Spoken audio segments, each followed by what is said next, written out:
ಬರ್ತದೆ.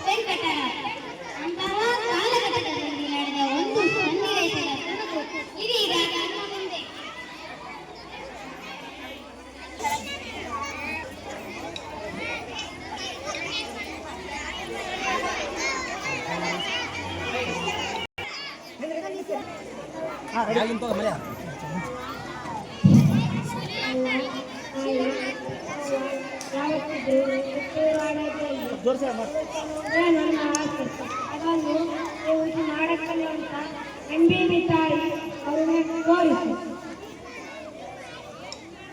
ಭಕ್ತ ನಿತ್ಯವೂ ಮಡಿಯಿಟ್ಟು ನನ್ನನ್ನು ಆರಾಧಿಸಿರುವ ನಿನ್ನ ಭಕ್ತಿಯನ್ನು ಮೆಚ್ಚುತ್ತೇನೆ. ನಿನ್ನ ದರ್ಶನ ಭಾಗ್ಯ ಸಿಕ್ಕೈತಂದ್ರ ಅಲ ನನ್ನ ಪುಣ್ಯ ತಾಯಿ. ಅಪ್ರತಿಮ ವೀರ ನನ್ನ ಪರಮ ಭಕ್ತ ನಿನ್ನ ಅಭಿಷ್ಟವನ್ನು ಈಡೇರಿಸಲು ದೇಶಾಭಿಮಾನಿ ನೂರ್ಮಡಿಯಾಗಲೆಂದು ಅರಸಿ ಆಶೀರ್ವದಿಸಿ ದಾರ ಎಳೆದು ಕೊಡುತ್ತಿರುವ ನನ್ನ ಕರಕಡ್ಡ ಸ್ವೀಕರಿಸಿಕೊಂಡ ನಂಬಿದವರಿಗೆ ಇನ್ನೂ ಕೊಡುವ ಶಕ್ತಿ ಪ್ರದಾಯಿನಿ. ಇವತ್ತಿಗ ನನ್ನ ಜನ್ಮ ಪಾವವಾಯಿತು ತಾಯಿ. ಈ ಖಡ್ಗ ನಿನ್ನ ಸ್ತನ್ಯದಲ್ಲಿರುವುದು ನಿನಗೆ ಆಪತ್ತಿಲ್ಲ. ಎಂಥ ಪರಿಸ್ಥಿತಿಯಲ್ಲೂ ಈ ಖಡ್ಗ ಪರಕೀಯರ ಕೈಗೆ ಕೊಡಬೇಡ ಕಂದ. ತಾಯಿ ನಿನ್ನ ಅಗತ್ಯ ಪಾಲಿಸುತ್ತೇನೆ. ತಥಾಸ್ತು ಮಗ ತಥಾಸ್ತು.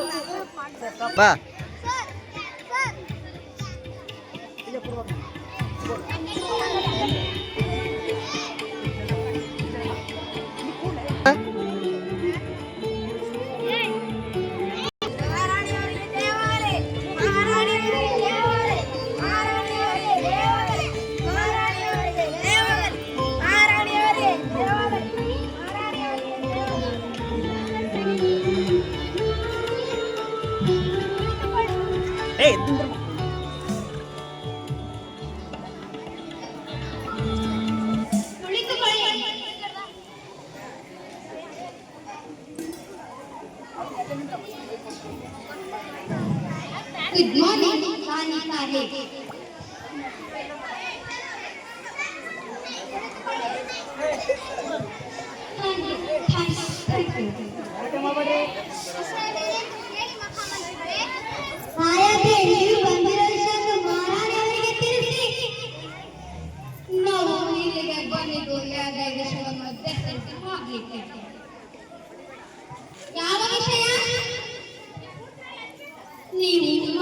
ಒಪ್ಪಂದದ ಹೊರಗೆಲ್ಲ ಹೇಳ್ತೇವೆ. ಕಪ್ಪ ನಾವು ನಿಮಗೆ ಕಪ್ಪ ಕೊಡಬೇಕೆ? ಕಪ್ಪ ಕೊಡಲು ನೀವೇ ನಿಮ್ಮನ್ನ ಒಳಬಿಟ್ಟಿದರೆ ಒಂದು ಬೆಳೆದರೆ ಇಲ್ಲ ದಾಯಾದಿಗಳೇ ನಿಮಗೆ ಕೊಡಬೇಕು ಕಪ್ಪ. ಕಿತ್ತೂರನ್ನು ನಿಮ್ಮಪ್ಪ ತಾತ ಮುತ್ತಾತಂದಿರು ಕಟ್ಟಿ ಬೆಳೆಸಿದ ಆಸ್ತಿ ಅಲ್ಲ, ಕನ್ನಡಿಗರ ಆಸ್ತಿ. ಹೀಗಿರುವಾಗ ನಿಮಗೆ ಕೊಡಬೇಕು ಕಪ್ಪ.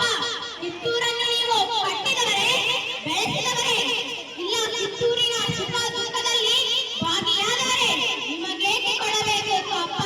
ವ್ಯಾಪಾರದ ನೆಪದಲ್ಲಿ ಕಡಲಾಚೆಯಿಂದ ಬಂದ ನಿಮಗೆ ನೆಲೆ ನಿಲ್ಲಲು ಸ್ಥಳ ಕೊಟ್ಟವರು ನಾವು. ಕೊಟ್ಟ ತಪ್ಪಿಗೆ ಸುಂಕ ಬೇರೆ ಕಟ್ಟಬೇಕೆ? ಶತಶತಮಾನಗಳಿಂದ ಸ್ವತಂತ್ರವಾಗಿ ಬದುಕುತ್ತಲಿರುವ ಈ ಕಿತ್ತೂರು ಯಾವ ಕಾರಣಕ್ಕೂ ಕಪ್ಪ ಕೊಡುವುದಿಲ್ಲ.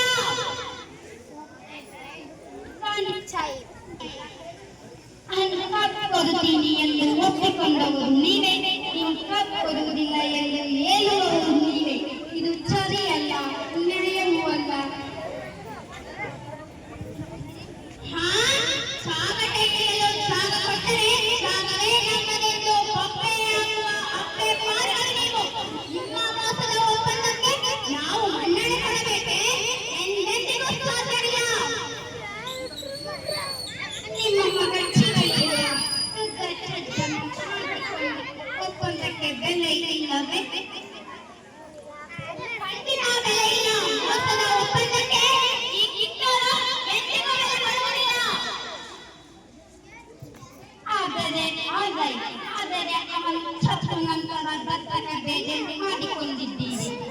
ಲಾರ್ಡ್ ಔಸಿ ಕಾಯ್ದೆಯ ಪ್ರಕಾರ ದತ್ತಕ ಬೇರೆ ಮಾಡಿಕೊಳ್ಳುವಂತಿಲ್ಲ, ದತ್ತಕ ಬೇರೆ ಮಾಡಿಕೊಳ್ಳುವಂತ, ದತ್ತುಪುತ್ತರ ರಾಜ್ಯ ಆಳುವಂತಿಲ್ಲ. ಇದರ ಕಂಪನಿ ಬೇಕುವುದಿಲ್ಲ.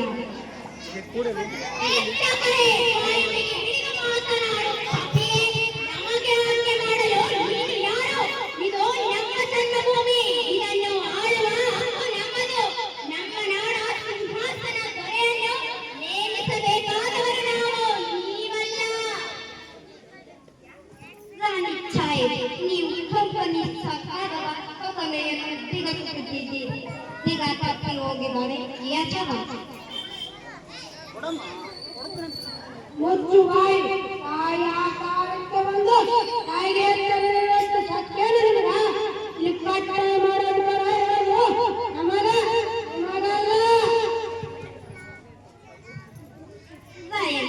ನೀನು ಬಾಗಿಲು ಕಾಯಿ ಚಿಪಾಯಿ, ನಿನ್ನ ಹತ್ತಿರ ನಾನು ಮಾತನಾಡುವುದು ಅಂತಿಲ್ಲ.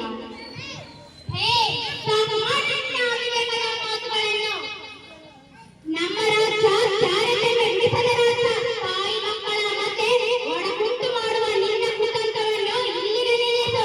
ರಾಯಣ್ಣ ಬಾಗಿಲು ಕಾಯುವ ಸಿಪಾಯಿ ಅಲ್ಲ, ಕಿತ್ತೂರಪ್ಪಿನೇ ನನ್ನ ದತ್ತು ಪುತ್ರ. ಈ ಆಸ್ಥಾನದಲ್ಲಿ ಮಾತನಾಡುವ ಹಕ್ಕು ಕಿತ್ತೂರಿನ ಸಮಸ್ತ ಪ್ರಜೆಗಳಿಗಿದೆ. ನಿಮ್ಮಂತೆ ಜೀತಕ್ಕಾಗಿ ದುಡಿಯುವವರು ಯಾರೂ ಇಲ್ಲ, ದೇಶಕ್ಕಾಗಿ ದುಡಿಯುವವರಿದ್ದಾರೆ. ಇದನ್ನು ಅರಿತರೆ ನಿಮಗೋ ಕ್ಷೇಮ, ನಿಮ್ಮ ಕಂಪನಿಗೋ ಕ್ಷೇಮ. ಒಂದು ಒಪ್ಪಂದದ ಪ್ರಕಾರ ಕಿತ್ತೂರಿನ ಮೇಲೆ ನಮಗೆ ಸಂಪೂರ್ಣ ಅಧಿಕಾರವಿದೆ. ಅಧಿಕಾರ ಚಲಾಯಿಸಲು ಕಿತ್ತೂರೇ ಕಡಲಾಸೆಯಿಂದ ಬಂದ ಕುನ್ನಿಗಳು ಕಟ್ಟಿ ಬೆಳೆಸಿದ ಸ್ವತ್ತಲ್ಲ, ಕನ್ನಡಾಂಬೆಯ ಮಕ್ಕಳ ಸ್ವತ್ತು. ನೀವು ಚಿಮ್ಮೊಂದಿಗೆ ಹಾದುತ್ತಿರುವಿರಿ, ಚಿದುಮತಿಯ ಮೇಲೆ ಕುಳಿತು ಆಟ ಆಡುತ್ತಿರುವಿರಿ. ಇದರಿಂದ ಕಿತ್ತೂರಿನ ಮಾನಹಾನಿ ಆಗುವುದು ಖಂಡಿತ.